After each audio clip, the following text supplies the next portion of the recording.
zrelý. To povie o sebe. Ako náhle sa má vyjadrovať niekto k tým druhým, tak má s tým obrovský problém, či tým druhým neverí. Tak v tomto zmysle áno, tu vidieť práve tú kultúrnosť, kedy málo dôverujeme si navzájom a málo vieme spolupracovať v tomto duchu. Tak tam by sme to mohli povedať.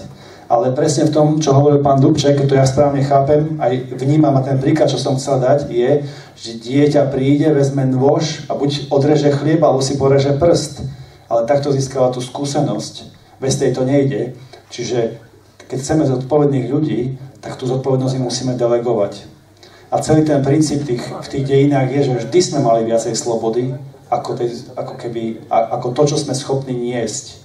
Lebo keby to nebolo, tak nie sme schopní sa sami seba nejak rásť. Ďakujem Lubošovi. Ja ešte prepáč, no a Tibor Čierny sa tak dlho hlásil. Prepáč, ospravedlňujem sa. Tibor, nech sa ti páči.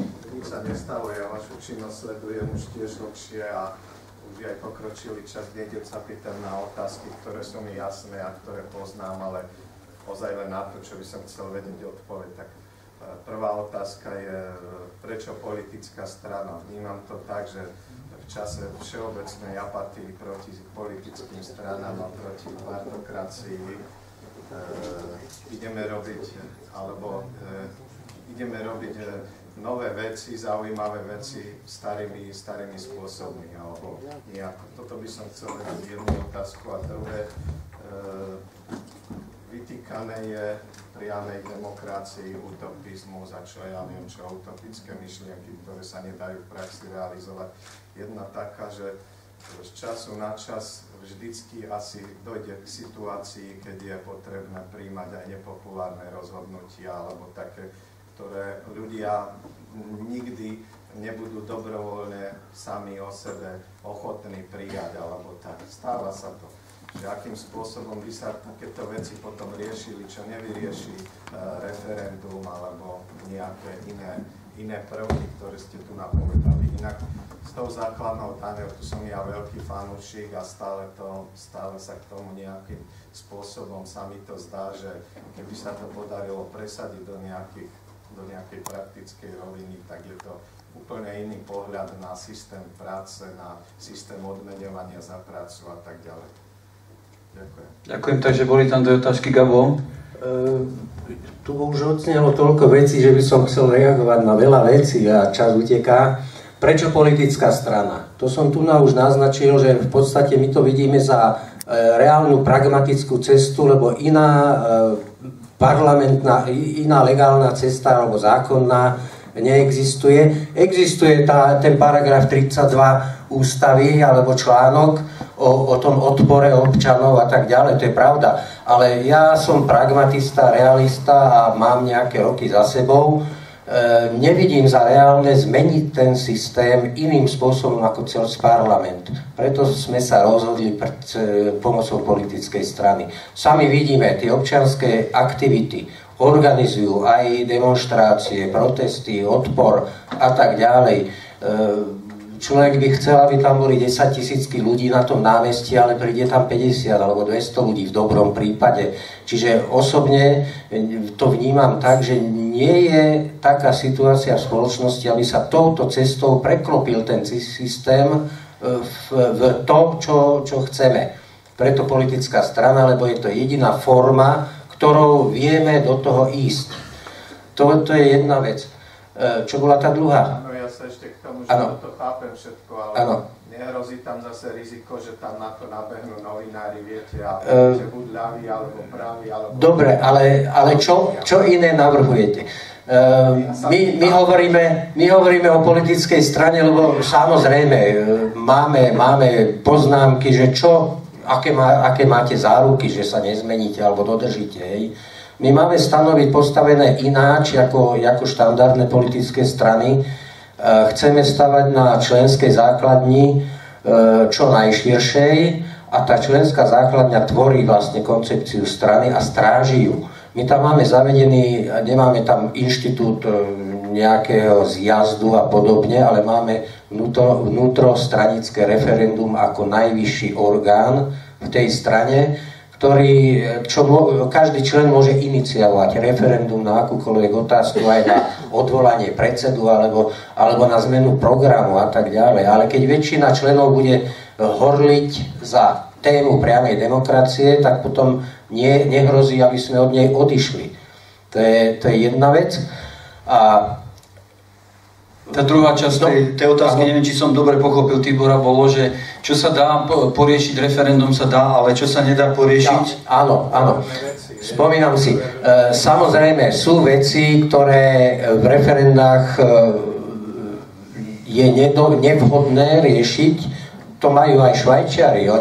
Oni tiež majú zakotvené veci, nechcem ich teraz menovať, ale sú veci, o ktorých v referendách sa teda už z ústavy nedá teda hlasovať, ale samozrejme tá ústava je prijímaná v referendum. Celé ústava a zmeny ústavy sú prijímané výhradne referendum. Tam nemôže nejaká politická strana alebo parlament zasahovať. Čiže ľudia, keď si odsúhlasia ústavu, keď sa riadne vysvetlí, že toto je vec, ktorá nemôže byť predmetom referenda, si ľudia odsúhlasia, áno, takáto musí byť ústava. My keď povieme, že nebudem to rozberať, je tam to veľa. Čiže rámec toho ľudového hlasovania musí byť daný v tej ústave. Ja sa ospravedlňujem, ale dáme slovo hlavne tým ľuďom, ktorí sem prišli, tak vzadu je otázka. Hrybová Alžbeta. Ja teda prvýkrát vyššie počujem o tejto priamej demokracii. Mňa teda zaujala hlavne tá veta alternatíva pre Slovensko. Ja si myslím, že všetci, ktorí sme tu, je nám jasné, že proste na tom Slovensku je tak, ako je a treba nejakú zmenu. Ja teda podnikám od 95. roku a môžem povedať, že ja čo vidím, najväčší problém je náš právny systém. A potom samozrejme, že keďže mám byť v takom veku, ako napríklad má pán Ťapník, tak mňa zaujíma to, že proste, aby deti nám neodchádzali do zahraničia, respektíve aby odchádzali teda za nejakými vzdelaním, ale by sa vracali. A ja sa chcem spýtať jednu vec. Dobre, jedna dávka, super, funkčné referendum, ale prosím vás, ozaj stojíme na realite. Aké tu je právo, hej, aká je tu zodpovednosť? Ja by som chcela z vašej strany počuť túto vec, že dobre, ako sa vy staviate k súčasnosti a proste, čo sa týka zodpovednosti, predsa nie je možné, aby na Slovensku, bolo to tak, ako to je, a proste ľudia, ktorí fakt nevyvíjajú žiadnu činnosť, že by som povedala, že Slovensku škodia a profitujú na spoločnosti, hej. Nemyslím teraz tých nejakých spodné obyvateľstvo, ale proste tu naozaj je to proste tak, ako to je. A ja sa vás pýtam teda, ako vy sa staviate, keď vy tu nám prezentujete švajčiarsky systém v týchto veciach, predsa podľa mňa je základ štátu funkčné právo. A to mi akože dosť chýba, pretože ak vy chcete byť alternatívou pre Slovensko, ja si myslím, že hlavne teda pre mladých ľudí, pretože naozaj už to aj vidíme aj teraz v tých prezidentských voľbách, že je trend na Slovensku, chvála Bohu teda, vymeniť nejaké veci, ktoré nefungujú za veci funkčné. A preto sa pýtam, lebo naozaj tá zodpovednosť je dôležitá. Predsa nemôžu byť ľudia, ktorí prijímajú zákazky, proste aj tých eurofondoch, však ste v obraze, si myslím, a proste tí ľudia robia, čo chcú, škodia Slovensku a proste toto mi pripadá taká vec, dobre, jedna dávka. Ja keď som to počula prvýkrát, ma to strašne popudilo, že čo zase kto chce rozdávať, hej? Ale zase si povedzme, že nemôžeme všetkým rozdávať a proste musí tu byť nejaká úroveň tých ľudí. Aj teraz, keď boli tie prezidentské voľby, prosím, ja som medzi ľuďmi, pretože robím takú prácu, že sa stretávam s ľuďmi, prosím, ja to nechápem, prosím, ako by sme boli základnú gramotnosť sme nemali, prosím vás. Nie je predsa normálne, že u nás občania jednej menšiny vedia takú dávku, 1 500 000 dávok, všetko si to vedia vybaviť. Vy máte konkrétny problém, vy si nebavíte nič.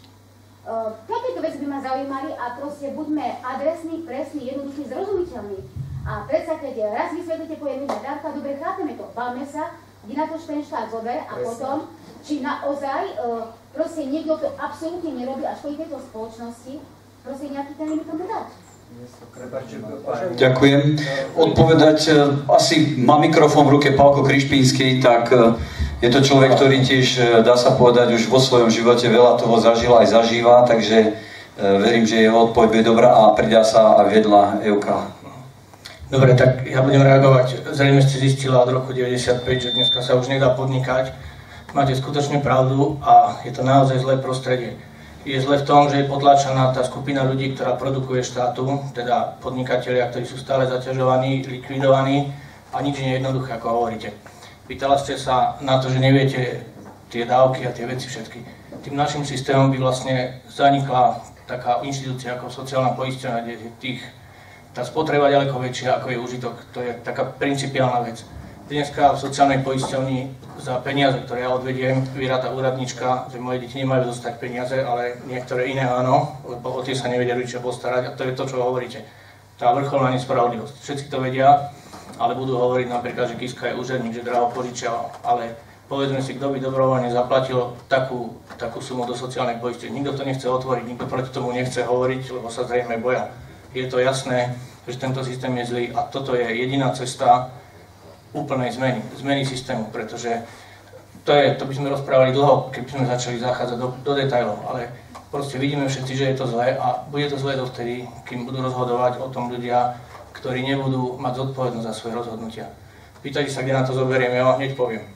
V každom okresnom meste je budova, ktorá stojí možno 1 000 000 eur mesačne. Keď rátam jej výstavbu, jej vykurovanie, jej vrátnikov, ktorí sú tam teraz. Pýtam sa, čo má spoločné tieto náklady s dôchodkom, keď je to sociálna poisťovňa.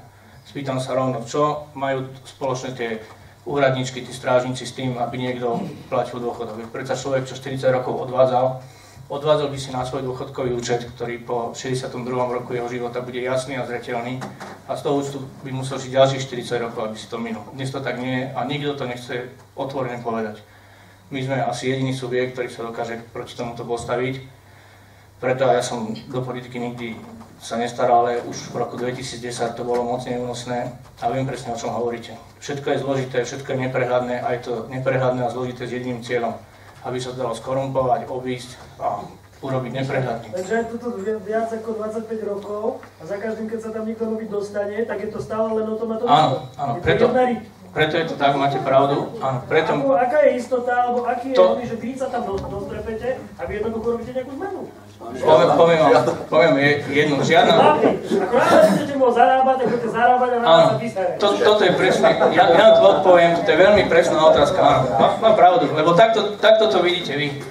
Ale tak sa to nevidím sám. Áno, je to tak. To má 34 rokov. Ja vám... Sú tí, čo majú cez 50. Áno, ja vám to vysvetlím. To je čistý komunistický systém od roku... Áno. Neviem akého, ako tu prišli tí 68. tí Rusáci.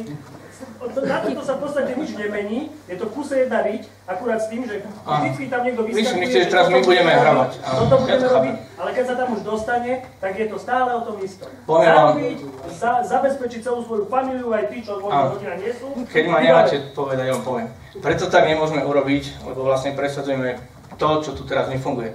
To znamená, keby som ja teraz, alebo ktokoľvek z nás urobil niečo zlé pre skupinu občanov, ktorá je, dajme tomu 30 000, tak tá skupina ma odvolá. Chceme presadiť trestnoprávnu aj hmotnú zodpovednosť politikov. To nechce nikto. To nikto neurobil. Ale my to urobíme. Len stačí vaše hlasy. Keď sa dostane Fico teraz ako prezident, tak už sme tu na takej prdeli, že to si nevie nikto ešte ani predstaviť. Máte jeden hlas ako ja, takže pôjdeme to voliť. Dobre, prepáč, ale rozumiem ti, len nechaj ho doodpovedať, respektíve ti odpovedal, no. Tak ešte vedľa, Pálko ešte dokončí a ak sa dá, tak niekto je tak nejak. Áno, každý vám bude krmiť takto uši a vy si budete stále myslieť, že zase budú rovnakí. Nebudeme rovnakí, pretože chceme zmenu systému na to, že už nemôže politik beztrestne 4 roky robiť niečo, čo neprospieva skupine ľudí, lebo tá skupina ho bude môcť odvolať. To je všetko. Chceme zaviesť jednu daň, to znamená, že to bude jednoduché, nebude žiadne komplikovanie a trestnoprávna zodpovednosť pre daňovým úradom, keď sa pomýlite. Chceme zaviesť nepodmienený príjem, to znamená, že každý dostane spravodlivú rovnakú časť, nie moje deti nič a s prepáčením nechcem sa dotknúť cigánske deti veľa, lebo oni chodia na tú poisťovňu. A to je ten rozdiel medzi nami a ostatnými. Nič viac, nič menej. Keby oni starali od 89. roku, ako sa starali v nejakých iných krajinách. Pardon, prepáč, ešte Evka Lajčiaková, dáme ešte, nechaj ju počujeme. Hej, no, ja som chcela len na margo toho, lebo viackrát tu padla tá otázka, že ako by sa to financovalo. Už samotný ten pojem jedna daň nám napoveda strašne veľa. Viacerí z vás sú tu podnikatelia a vedia, že sa nám tu na teraz blíži 31. marec, deň, kedy je posledný deň na podanie daňových priznaní. A sami si položte otázku, ako nakladám ja v podstate od januára do marca, čo všetko musím v tej hlave vyriešiť, aby som nejakým spôsobom optimalizovala ten hospodársky výsledok, z ktorého budem platiť dane. A to ste iba mali podnikatelia. A každý jeden sa snažíte, čiže momentálne platíme daň zo zisku. A ten zisk sa snažíme tými výdavkami čo najviac maximalizovať. Čiže ten zisk sa nám